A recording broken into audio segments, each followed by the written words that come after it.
I mean, store-bought tortillas, they're full of gums and chemicals. They're leathery, rubbery. They have no flavor.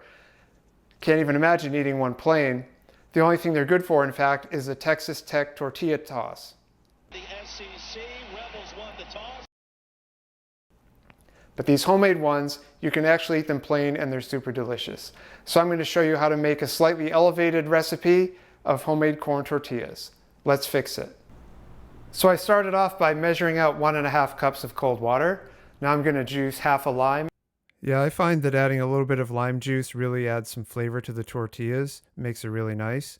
So I add about 2 teaspoons of lime juice. Look at that pour shot. It's something I've been working on. What do you think? Let me know in the comments.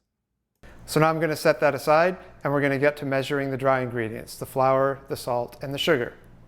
So for a typical corn tortilla recipe, you're going to use 2 cups of flour, and that's 240 grams. So whenever possible, I like to use weight instead of volume to do my measuring, because flours can sometimes be more compressed or maybe not as compressed. So I think weight is a much more accurate measure than using measuring cups. So here I'm dumping out the remains of my bag, and I really got it down to the last gram pretty much, working really hard to get every bit out of here. And I came up with 239, which is a gram short, but it's definitely close enough for what we're doing. Now I'm going to add about a half teaspoon of salt.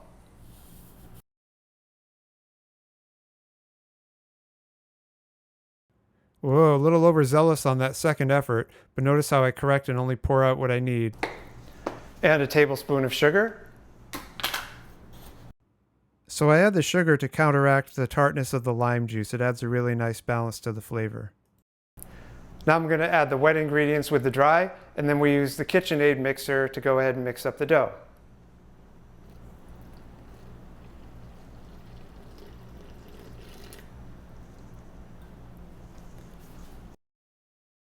Another successful pouring shot. Very well done, chef.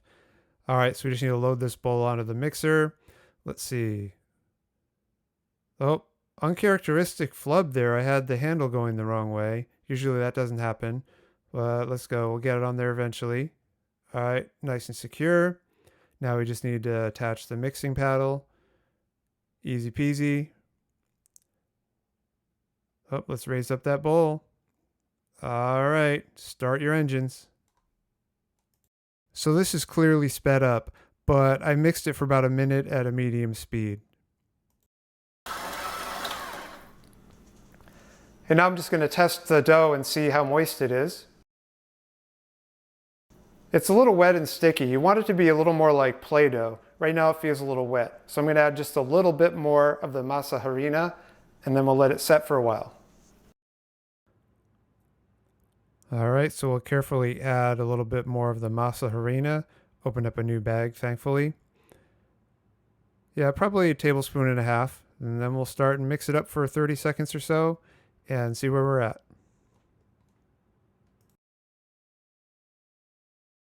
It still feels a little wet, so I'm going to add a little more.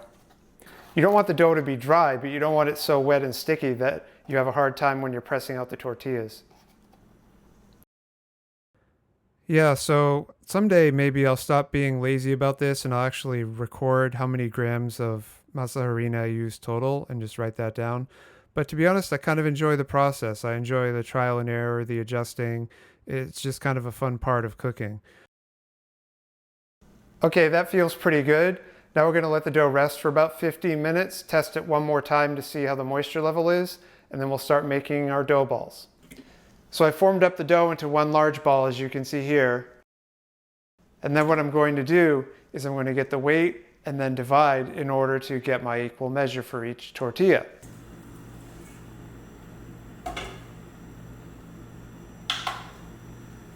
Okay, so I zeroed out the weight with the bowl on there. Add the dough, and it's about 650, 647 to be exact. Now the directions on the flour bag say to make 19 tortillas, but I want them just a little bit bigger than that. So I'm going to make 15 tortillas. So if I do 650 divided by 15, that's going to tell me how heavy each tortilla should be. So that's going to be 43 grams for each tortilla. Yes, those high school math skills paying off again. I do have to be honest and say I cheated and used a calculator, but it doesn't matter. So it's a lot easier if you have a helper. Like if you just measure the dough and then somebody else rolls it into balls, it just makes everything go quicker. Okay, so fast forward through this part. It took me a little time to make these, but it wasn't too bad. Maybe around, I don't know, 5 minutes or so. All right, that's all done. Gonna let them rest for a few minutes and then we'll start pressing and cooking. I have everything set up for cooking the tortillas now. I'm going to use 2 different non-stick pans. Cast iron is actually better because you want a good amount of heat, but I don't have any cast iron pans. So I'm going to use 2 non-stick frying pans. And I also have a Pyrex container with a lid. That's going to be used for putting the cooked tortillas in because you don't want them to dry out. You want to put them in a container with a lid to trap that moisture in there so you have nice soft tortillas. Okay, so to do one of these tortillas, put your tortilla ball a little bit up from center. And you're going to put parchment paper on the top and the bottom. You just kind of bring it down and use the handle to press. Nice even pressure.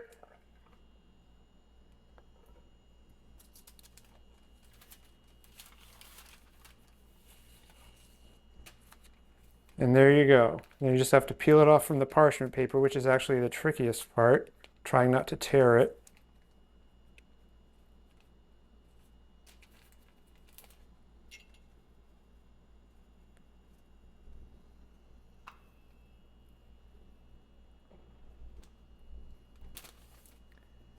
All right, let's do another one.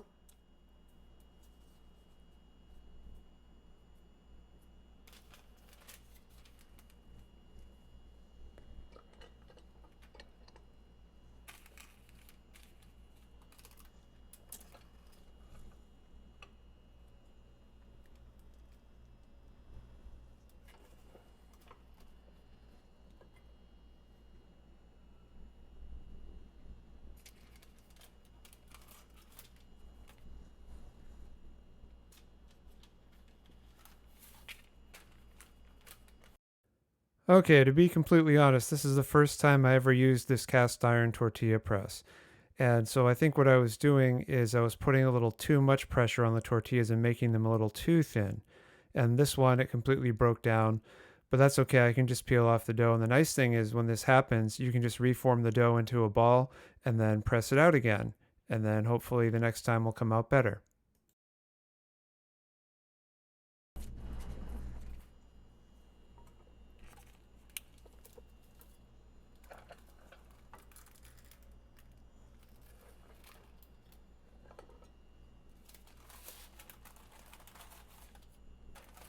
Yeah, so you can see with this one, I adjusted and used a little less pressure. The tortilla came out thicker and it came off the paper very easy.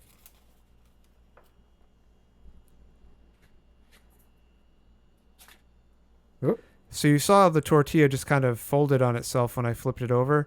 I think it was just a little bit too thin, so hopefully the future tortillas will not do that.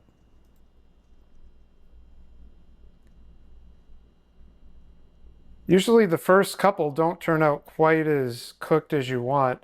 It's just a matter of the pans heating up a little more. It's kind of like when you make that first pancake. It usually isn't the best one, but then after you get going, they usually start coming out really good. Okay, we'll just fast forward things a little bit here to keep it moving. I have 2 tortillas going at the same time. And ooh, that one has a little bit of damage from where it was folded over. It should still taste all right though. And it's like I'm doing something with the parchment paper. I got some scissors out. Let's see if we can find out what's happening there. Okay, so this is a new tortilla press for me, and I noticed the parchment paper was kind of getting in the way of the hinges, so I cut off the top and the bottom parts. Let's see if that helps.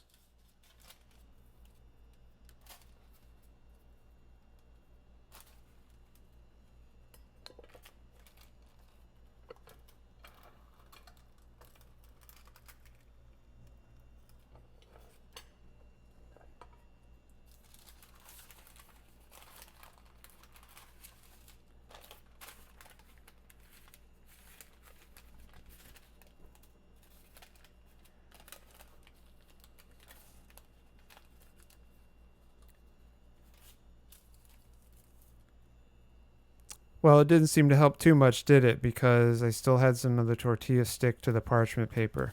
And that does happen from time to time. Sometimes the tortilla is pressed a little too thin, sometimes it's just a random sticky spot. I do find that the more I use the parchment paper, the less likely they are to stick.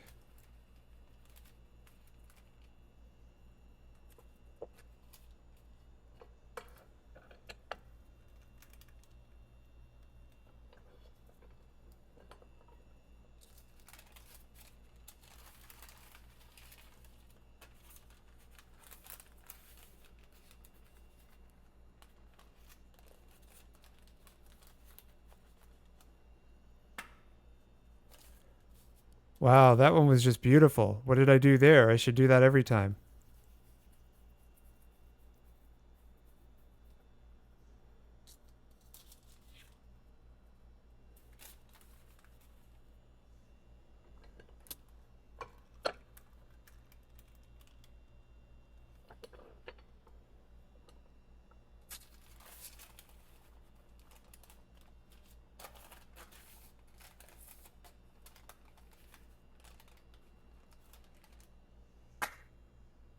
Wow, that one came out really good too.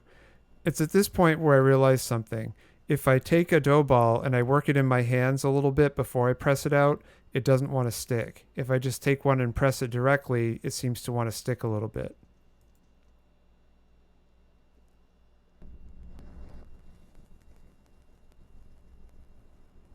Okay, so fast forwarding a little bit here. This is where I kind of got in the groove. So that tortilla looks really nice as I flipped it over, and so does the one above it. And we're just waiting for those to cook now. And then, so what happens is you get one done, and then you press it out a new one, goes into the pan,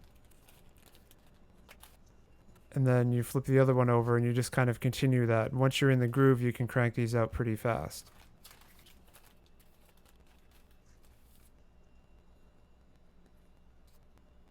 So notice how the edges are curling up right here. That tells you that it's time to flip. Yeah, I don't know if that shows up very well on camera, but when the tortilla is ready to flip over, the edges curl up. It's pretty magical how that works.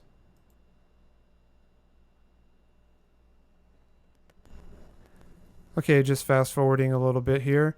And I'm not going to show cooking every tortilla, that's pretty redundant, but I do want to show you again what it's like to be in the groove. And just remember that you want to cook the tortillas well, but not burn them. And you can kind of smell when they're starting to scorch a little bit. That's when you take them off the heat.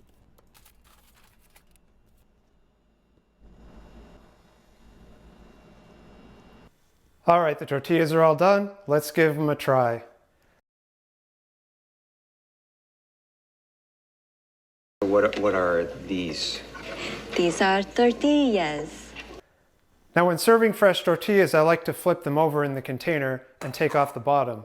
Those are the most moist and softest.